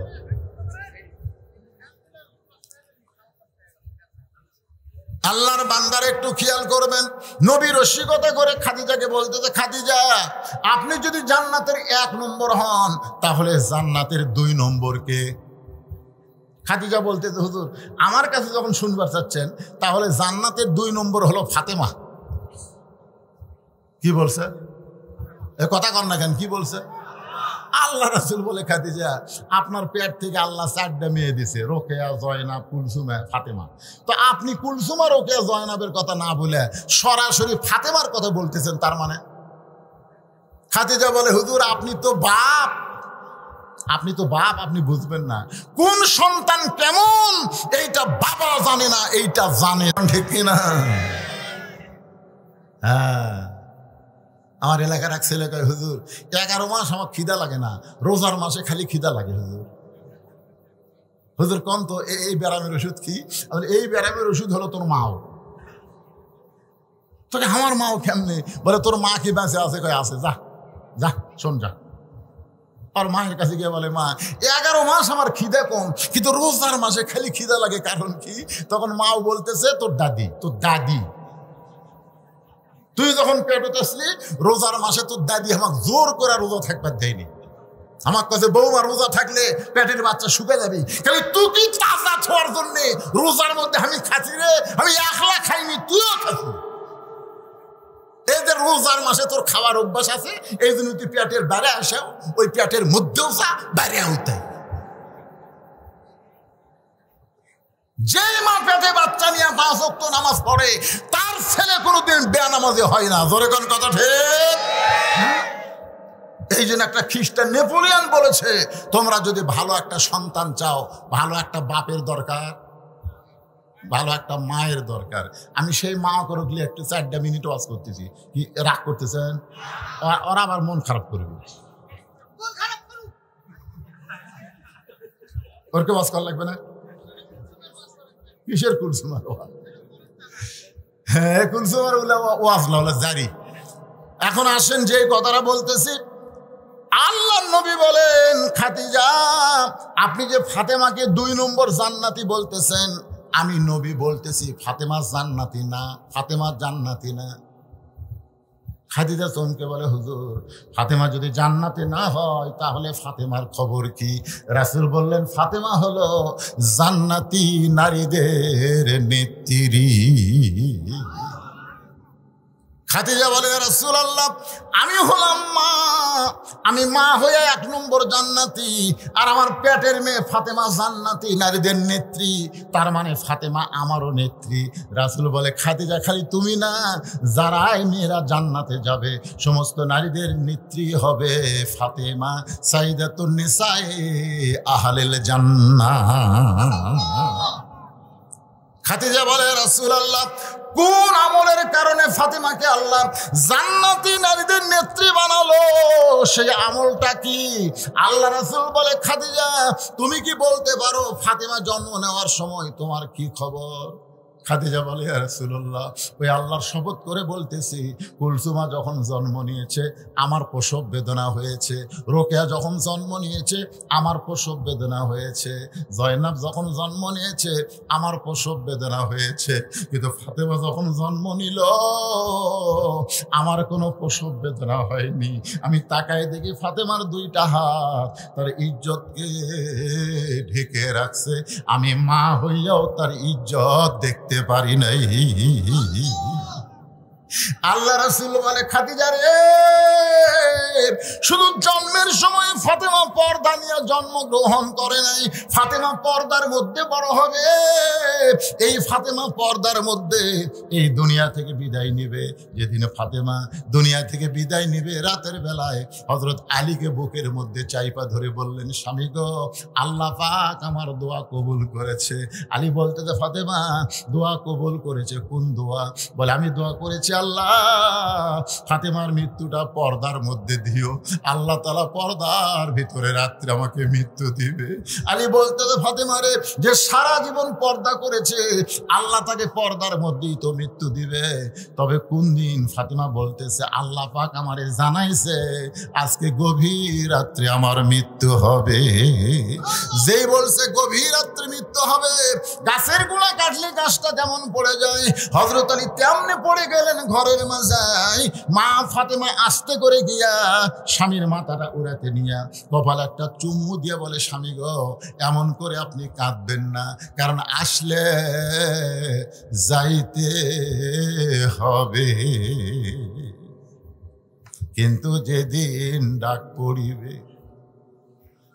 সবাই গজলটা জানেন না? কিন্তু যেদিন ডাক পড়িবে আমরা কেউ জানি না, জোগাড় কিছু করছো বন্ধু তার মাঝে বিছাইতে। আমাদের সবাইকে যাইতে হবে। ওগো স্বামী আমি চলে যাব, আমার 3টা চাওয়া আপনার পুরা করা লাগবে। আলী বলে কি চাওয়া? বলে 1 নম্বর চাওয়া হলো রাতের অন্ধকারে আমাকে দাফন করা লাগবে। আমি রাতের বেলা মরবো, দিনের বেলা দাফন করলে আমার খবর মানুষ জানতে পারবে। রাতের অন্ধকারে দাফন করা লাগবে। আমার 2 নম্বর চাওয়া হলো আমার কোনো জানাজার ব্যবস্থা করবেন না। আলী বলে ফাতেমা রে তুমি নবীর কলিজার টুকরা, তোমার জানাজার খবর শুনলে হাজার হাজার মানুষ দোয়া করবে। ফাতেমা বলতেছে হাজার মানুষের দোয়ার আমার দরকার নাই। হাজার মানুষ যদি বলে ফাতেমা ভালো আর আপনি যদি বলেন আমার ফাতেমা ভালো না, ওই হাজার মানুষের দোয়া দেয়া ফাতেমার 1 তিল পরিমাণ লাভ হবে না। আর দুনিয়ার তামাম মানুষ যদি বলে ফাতেমা খারাপ আর আপনি যদি বলেন ফাতেমা ভালো, এক স্বামীর সাথে থাকে ফাতেমার 8টা জান্নাতের দরজা আল্লাহ খুলে দিল। খালি সুবহানাল্লাহ বলতে হবে না। এখন বলেন তো বউ ভালো হওয়া লাগবে কার কাছে? কথা কন না কেন? বিয়ে করেননি আপনারা কার কাছে? আর আমাদের গুলো লব উল্টা কি কয়? খালি তুমি আমার দেখতে পারো না, খালি তুমি। গোটা পাড়া খুঁজে দেখো আমার বিরুদ্ধে কেউ নেই। আমি মায়েদের বলতেছি মা, গোটা পাড়ার লোক যদি আপনাকে ভালো বলে আপনি জাহান্নামে যাবেন, কারণ আপনার চেহারা সুরত দেখেছে আপনি বেপরদা নারী। একমাত্র স্বামী ছাড়া পৃথিবীর কোন পরপুরুষ মেয়েদের সঙ্গে কথাবার্তা বলা দেখাশোনা করা যাবে। ইমাম গাজ্জালি বলেছেন প্রত্যেকটা মুসলমান পুরুষকে একটা অন্দরমহল বানান লাগবে। ছাত্র বললেন হুজুর অন্দরমহল কি? ইমাম গাজ্জালি বললেন একটা মহিলা মারা গেলে যারা তার লাশ ধরে কবরে নামাবার পারবে তারাই শুধু অন্দরমহলে ঢুকতে পারবে। এখন আপনাদের কাছে আমার প্রশ্ন হলো যে একটা মেয়ে মানুষ মারা গেলে কারা কারা তাকে ধরে কবরে নামায়? আপনারা জানেন না? আচ্ছা শালি যদি মরে আর দুলা ভাই যদি ধরবার চায়, জোরে কন হবে? আচ্ছা ভাবি যদি মরে, দেওরা যদি ধরবার চায়, আপনারা জানেন এখন সমাজের মধ্যে এই 2টা পয়জন, এই 2 শালা পয়জন সবচাইতে খারাপ। একটা হলো দেওরা আর একটা হলো দুলা ভাই। আমি আমার মা বোনদের জন্য বলছি মা, কাল সাপকে মানুষ যেমন ভয় করে দেওরা আর দুলা ভাইকে আপনারা সেই রকম ভয় করবেন। খবরদার এদেরকে কাছে আসতে দিবেন না। জোরে কণ্ঠে ফাতেমা বললেন আমার 3 নম্বর চাওয়া হলো আমার লাশটা খাটনিতে তুলবেন না, আমার লাশটা খাটনিতে তুলবেন না। কারণ 4 জন মানুষ যে খাটনি কান্দে নেবে, যদি আমার বাবা জীবিত থাকতো মরা মেয়ের লাশের খাটনি বাবা কান্দে নিবার পারতো। আমার বাবা 6 মাস আগে দুনিয়া থেকে চলে গেছে। আমার হাসান হোসেন এত ছোট, খাটনি ধরতে পারবে না। আপনি শুধু আমাকে কান্দে করে নিয়ে ওই জান্নাতুল বাকির পূর্ব কোণায় সবুজ রঙের একটা বাতি জ্বলবে, ওই বাতি বরাবর আমাকে দাফন করবেন। আবু যার গিফারি নামক একজন সাহাবী কবর খনন করে যখন চলে যায়, হযরত আলী ফাতেমার দেহখানা নিয়ে দাফন করে আল্লাহর কাছে বলতেছে আল্লাহ ফাতেমার কোনো জানাজা হলো না, দোয়া হলো না। আমি স্বামী হয়ে বলতেছি আমি ফাতেমার প্রতি খুশি আছি, আল্লাহ তুমি খুশি হয়ে যাও। এ দোয়া করার পরে তাকায় দেখে সামনে কয়েকটা পুরাতন কবর দেখা যায়। এইমাত্র ফাতেমাকে কবর দিছে, সেই নতুন কবর নাই, সেই নতুন কবর নাই। মদিনায় কয়েকটা পুরাতন কবর দেখা যায়। হযরত আলী চিল্লায় বলে, ফাতেমার কবর, এখনই দিলাম ফাতেমার কবর। সেই কবর কে যেন ডাকতে বলে, আলী রে, ফাতেমা পর্দানিশি, আমি আল্লাহ জোহরা ডিগ্রি দিয়া ফাতেমার কবরটাকে কিয়ামত পর্যন্ত পর্দা করে দিয়েছি। আমার মায়েরা, পর্দার অন্তরে যারা বসে আছেন, মা, শুধু আপনাদের জন্য এইটুকু ওয়াজ করলাম, যতই আমল করেন মা কবুল হবে না যদি পর্দা না থাকে। আল্লাহ কোরআনে বলেছেন, অকরনা ফি বুয়ুতিকুন্না ওয়ালা তাবাররাজনা তাবাররুজাল জাহিলিয়াতিল উলা। আল্লাহু আকবার বলেন, আল্লাহু আকবার। হ্যাঁ, এখন বলতেছে মুসা, মৃত্যুকে পছন্দ করার 3 নম্বর কারণ কি? 2 নম্বর কারণ তো আপনারা বুঝেছেন, বুঝেননি ভাই? 2 নম্বর কারণ কি? এই কথাটা মাঝখান থেকে কয়, আপনারা সামনে দিয়ে কন না কেন? কে চাচা আপনি বোঝেননি? আপনি না আমার 1 নম্বর শ্রোতা।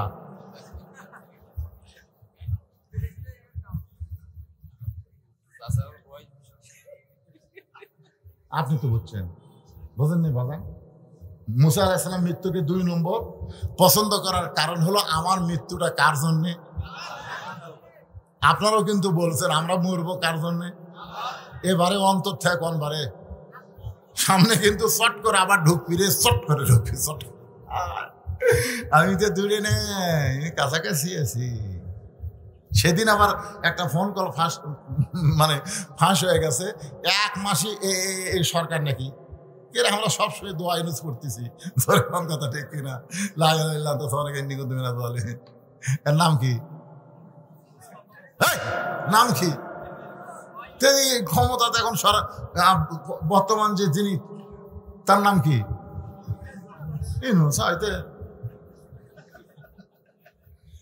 দোয়া ইউজ করলে বিপদ যায়। বর্তমানে বাংলাদেশের কেয়ারটেকার প্রধানের নামের কারণে, কামের কারণে আল্লাহ যেন আর কোনো বিপদ সামনে না দেয়। ধরে কণ্ঠে মারাত্মক ওয়াজ। আল্লাহ বলে, মুসা রে, মৃত্যুকে পছন্দ করার 3 নম্বর কারণ কি? এটা তো একটা কারণ হবে ভাই। ফাটাফাটি তো ঘড়ির দিকে তাকাচ্ছি আর ওয়াজ করতেছি, কেবল আমার ঘন্টায় ঘন্টা 2 ঘন্টা হলো। হ্যাঁ, 10:30, 9:30 থেকে 11:30 বাজছে। আপনারা যদি চান আমি কি আপনাকে থুইয়া উঠে যাবো?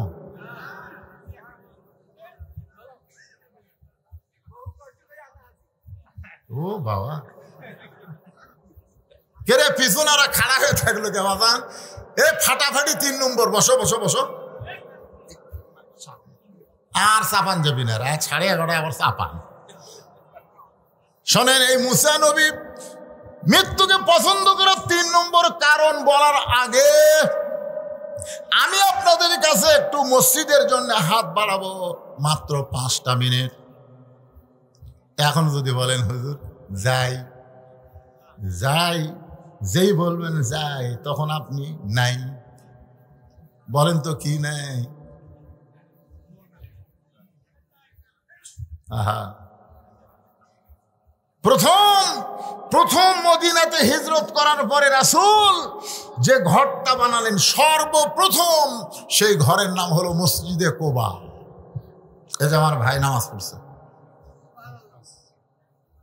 সেই মসজিদে 2 রাকাত নামাজ পড়লে একটা উমরা হজের সওয়াব পাওয়া যায়। মদিনাতে পাওয়া দিয়েই বললেন, এ জায়গাটা কার? তো মদিনা একজন আনসার বললে, ইয়া রাসূলুল্লাহ, এটা একটা এতিমের জায়গা।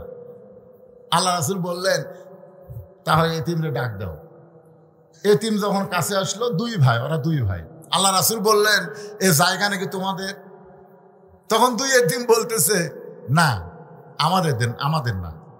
আবু বকর রাদিয়াল্লাহু বলে, ছেলে। মদিনারই একজন লোক বলতেছে তোমাদের জায়গা, আর তোমরা বলতেছো আমাদের না। এতে কিছুক্ষণ আগে এক ছেলে গান গাইলো না? কি গান গাইলো? পরের জায়গা পরের জমি, সবাই বলেন আল্লাহ। এখন যারা উঠে উঠে চলে যাবে, আল্লাহ এরকে প্যারালাইসিস দিয়ে মৃত্যু দিও আল্লাহ। আল্লাহ মরবি তো মরবি, প্যারালাইসিস দিও, হাগে মুতে বইয়ের বেটার বইয়ের হাতে তার গুড়েন খায় মরে। জোরে কোন কথা ঠিক না? আমি বলছি মুসা নবীর 3 নম্বর কারণ শুনে যাওয়া লাগবে রে, না শুনে লড়াছড়া করতেছে, টেকা আছে না দিলেন টাকা, আপনার টাকা না হলে আল্লাহর মসজিদ হবে না? হবে না? আমার ওখানে গিয়ে দেখবেন এখন 235 শতক। প্রথম যখন আমি শুরু করেছিলাম টুংটাং মাদ্রাসা ওয়াজ করে টাকা দেয় না, উপর 100 টাকা, ভিতরে খালি 10 টাকা, মুট করে হামাক দেয়, পকেটে দিয়ে বাড়ির যাই, গুনে থেকে 600। এরকম 17 বছর বেকার খাটে পরে আমার গাড়ির সাথে যে সাহাবী থাকতো অ্যাক্সিডেন্ট করে মারা গেল। আমি চিন্তা করলাম আমি তো মরে গেল, আমি যদি মরে যেতাম, মরাও সারা আমার নামগন্ধ শেষ। তখন চিন্তা করলাম কিছু একটা করা লাগবে। আমি এই 2007 সাল থেকে টাকা জুমে ওয়াজ করে যে টাকা পাই, সে টাকা জমাতে বর্তমান 235 শতক জায়গা আছে। সেখানে মহিলা মাদ্রাসা করছি, 3 তলা মসজিদ করছি, ছেলে মাদ্রাসা করছি, বিল্ডিং। আবার এই বছরে করলাম আল্লামা সাইদি হুজুরের নামে বিশাল অডিটোরিয়াম। সাইদি হুজুরের নামে, শহীদ মৌলানা সাইদি হুজুরের নামে আমি একটা অডিটোরিয়াম করলাম। এই টাকা পৃথিবীর কারো কাছ থেকে 1 টাকা ভিক্ষা করিনি, 1 টাকা দান লেইনি, সমস্ত টাকা হলো আমার ওয়াজের টাকা।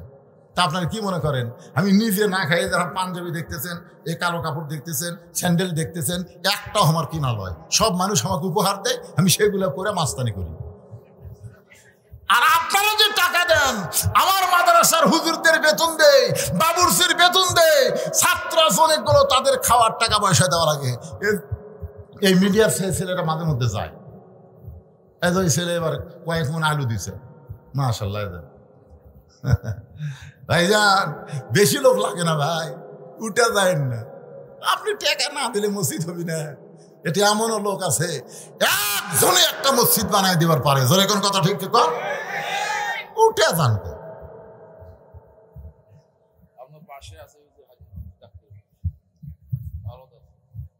না পারে তো, কিছুই না তো, আপনি চলে যাবেন, সব ধ্বংস হবে। 7 তলা 5 তলা বাড়ি করছেন।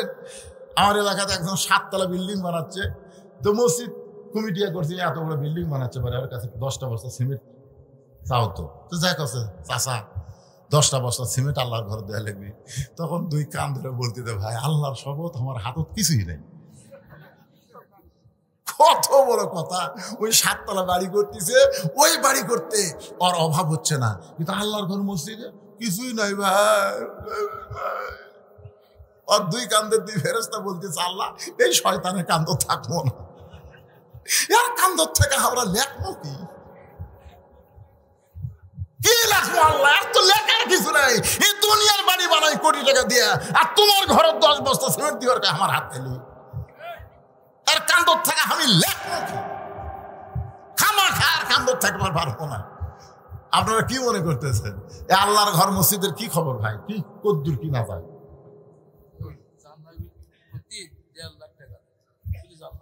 জানলা করতে 1.5 লাখ, আর সব পারবেন? জানলা লাগবে, আল্লাহর ঘরের জানলা। আচ্ছা, এখানে এই গ্রামের নাম হচ্ছে চক করিমের। কারা কারা আছেন হাত তোলেন তো দেখি। চক করিমের এবারে হাত তোলেন রে, হাত তুলি দেওয়া লাগবে তা বলতেছে না। হ্যাঁ, চক করিমের হাত নামান।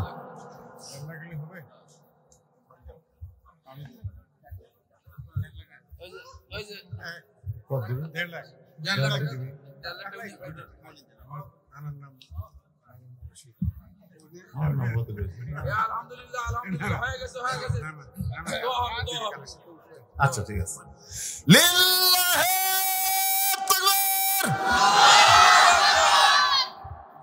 ভিক্ষা লাগবে না, একাই 1.5 লাখ। জোরে বলেন মারহাবা। কসে আমাকে 1.5 লাখের উপর লাগবে না।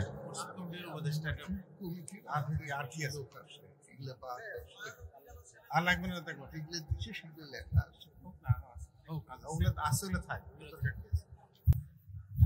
মানে উনি চাচ্ছে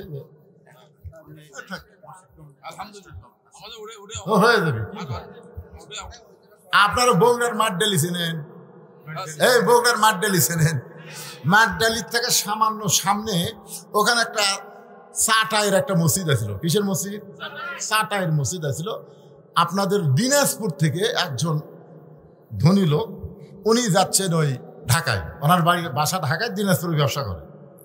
তো এখানে আসরের নামাজের আজান দিছে, যে আজান দিছে উনি আবার এত ভালো নামাজি যে আজান দেওয়ার পরে গাড়ি ড্রাইভারকে বলে ব্রেক, আজান দেওয়া মাত্রই ব্রেক, গাড়ির ড্রাইভার ব্রেক করছে। এখন কয়েক এখানে মসজিদ কোথায়? তখন বলতেছে এখানে তো, একজন বলছে মসজিদ তো বহুদূর, একটা ভাঙ্গাচুরা আছে। তুমি ভাঙ্গাচুরা মসজিদে গেছে, আল্লাহর ঘর আবার ভাঙ্গাচুরা হয়? তো ওখানে যায় উনি অজু করবার গেছে। ভাই ওই বলে এত পিছলে বুঝলেন, অজু করবার স্লিপ করে পড়ছে, পড়ে ওনার মাথাত লাগিয়েছে। যাই হোক, কোনো মতো ওটা অজু করে মসজিদ কমিটি ডাক দিছে। এই মসজিদ কমিটি কে রে? সবাই মনে করছে কি যে হবে আজকে। যাই হোক, কেউ আর কমিটি কথা কয় না। এই মসজিদ কমিটি কে? তো বলছে আমরা স্যার। এই তোরকে এলাকাত কোন ইঞ্জিনিয়ার আছে? তার নম্বর দে। ইঞ্জিনিয়ার নম্বর দিছে। উনি ইঞ্জিনিয়ারকে এসে বলতেছে এখানে 3 তলা মসজিদ হবে, কত কোটি টাকা লাগবে হিসাব দেন। এক আষাঢ় খায়া কয়েক কোটি টাকার মসজিদ বানা দিছে। এখন আর রোজু করবে গেলে আষাঢ় খাওয়া লাগে না, টিফে মারলি পানি চলে আসে। বুঝছেন? থাক, দ্বিমত করেন না।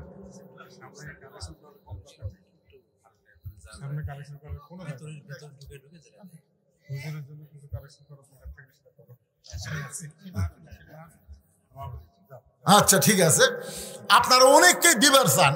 উনি বলতেছেন যে মাহফিলের জন্য যদি কেউ কিছু দেয় তাহলে আপনাদের মধ্যে থেকে দিতে পারেন, মসজিদের জন্য আর কিছু চাওয়া লাগবে না। মুসা আলাইহিস সালাম মৃত্যুকে পছন্দ করার 3 নম্বর কারণ আমি বলতেছি। তার আগে ভাই, আপনাদের মধ্যে কেউ কি এমন আল্লাহর বান্দা আছে যে হুজুর আমি 1000 টাকা মাহফিলের জন্য দিলাম, হুজুর আমি দিলাম 500 টাকা, আমি দিলাম 100 টাকা, 200 টাকা, এরকম কেউ আছেন? আছেন কেউ? কোন ভাগনা? কেবারে ভাগনা? শাকিল মিয়া দিছে? মাশাআল্লাহ, 500 টাকা মাহফিলের জন্য উনি তো দিলই মসজিদের জন্য। নানাক দিলেন 500 টাকা, আল্লাহ কবুল করো। ওনার নানার নাম রশিদ, আমও বললো রশিদ, এজন্য কয় নানা আমার লাতি। আলহামদুলিল্লাহ, আল্লাহ কবুল করেন। জোরে কেন আমিন, আরো জোরে বলেন আল্লাহুম্মা আমিন। আর কেউ আছেন ভাই? যান, যারা দিবেন দেন, তাড়াতাড়ি দেন, ওয়াজ শুরু করা লাগবে আবার। দেন, যে যা পারেন আল্লাহর রাস্তায় দান করেন। ভেতরে গামছা দেওয়া দেয় করছে।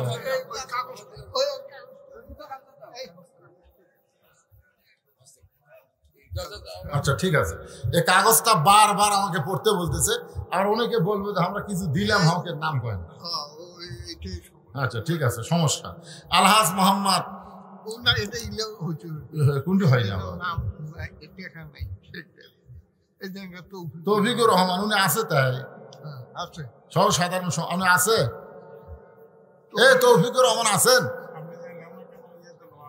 গোলাম রব্বানি আছেন, মাহফুজুর রহমান শানু, মিজানুর রহমান মিজান,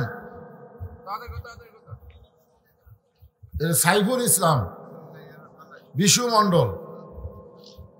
এরা খামাখা নাম বলে কি হবে? হ্যাঁ হ্যাঁ,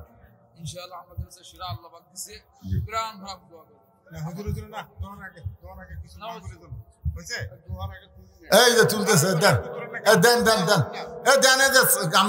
নামছে জায়নামাজ নামছে, মসজিদের জায়নামাজ। যিনি যা পারেন আল্লাহর রাস্তায় দেন বাবা, দেন সবাই আল্লাহর রাস্তায় দেন।